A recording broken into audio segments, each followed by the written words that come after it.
Hi friends, இப்போ நம்ம சரகடிக்க ஆசை பார்க்க போகிற சரகடிக்க ஆசையில் நம்ம ரோகிணி இருக்காங்களே, ஹாஸ்பிட்டலுக்கு வேக வேகமாக ஓடி ஓடி வந்து அம்மாவை பார்க்குறாங்கன்னு பார்த்தா கடைசியில் பார்த்தா நீ என்ன பண்ணுவோ ஏது பண்ணுவோ எனக்கு தெரியாது, முத்து வந்த உடனே கிருஷை கொண்டு வந்து என்கிட்ட விட்டுரு, நான் பார்த்துக்கிறேன்னு சொல்லணும் சரியா அப்படின்றாங்க. இந்த நிலமையிலும் உனக்கு இந்த குசும்பு போலல, நீ திருந்த மாட்டல, நான் திருந்த மாட்டேன், நீ என்ன பண்ணுவ அந்த மாதிரி இருக்கு ரோகிணியோட ரியாக்ஷன் சொல்லிட்டு இங்கே வீட்டுக்கு கிளம்பி வந்துட்டாங்க.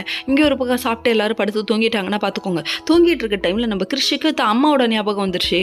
உடனே அவங்க ஒரு பக்கம் குசு குசுன்னு ஏஞ்சி கிளம்ப, இங்கே ஒரு பக்கம் ரோகிணிக்கு பையனை பார்க்கணுன்ற நினைப்பு வந்துருச்சு. உடனே இவங்களும் இங்கேருந்து கிளம்ப 2 பேரும் கதவு ஒன்றா திறக்கிறாங்களாம். அடேங்கப்பா, பாசமலரை பொழிஞ்சுக்கிறது என்ன, முத்தம் கொடுக்கறது என்ன, இது என்னதான் இருந்தாலும் தாய் பாசமாச்சே, தாய் உள்ளம் விட்டு கொடுக்காதுதான், ஆனால் நீ பேய் மாதிரி நடந்துக்கிறியம்மா அப்படிங்கிற மாதிரி ஆயிடுச்சு. அதுக்கப்புறம் கிருஷ்ண கேட்குறாரு, அம்மா அம்மா நான் உன் கூட படுத்துக்கிறேம்மா அப்படின்னு சொல்லி கேட்க, அதெல்லாம் நடக்காது கோபால் அப்படிங்கிற மாதிரி பெத்த பிள்ளைகிட்ட இப்படி போய் சொல்லலாமா அப்படிங்கிற மாதிரி ஆயிடுச்சு. கடைசியில் வேணாம்ப்பா புரிஞ்சுக்கோப்பான்னு சொல்லிட்டு இவங்க ஒரு பக்கம் அந்த பச்சை குழந்தைய பிஞ்சு முகத்தை பார்த்து எப்படி தான் சொல்ல தோணுச்சோ தெரியல, நோ நோ நோ நோ சொல்லிட்டாங்க. உடனே இவங்க ஏஞ்சி போ கிறிஷ்ன்னு சொல்கிறாங்க.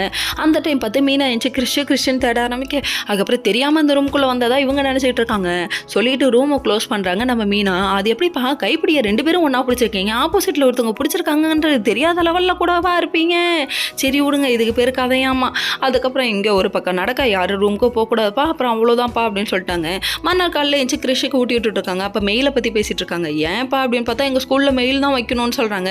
சொன்னதுக்கப்புறமா நம்ம மனோஜ் ஒரு பக்கம் ஒன்றுமே தெரியலன்னு முத்த திட்டுறாரு. தம்பி எல்லாம் தெரிஞ்ச உனக்கு ஒன்றுமே இல்லைங்கிறது எனக்கு தான் தெரியும், அங்கே மேல் மண்டையில் ஒன்றுமே இல்லை அப்படிங்கிற மாதிரி ரோகிணி எழுதி கொடுக்குறாங்க.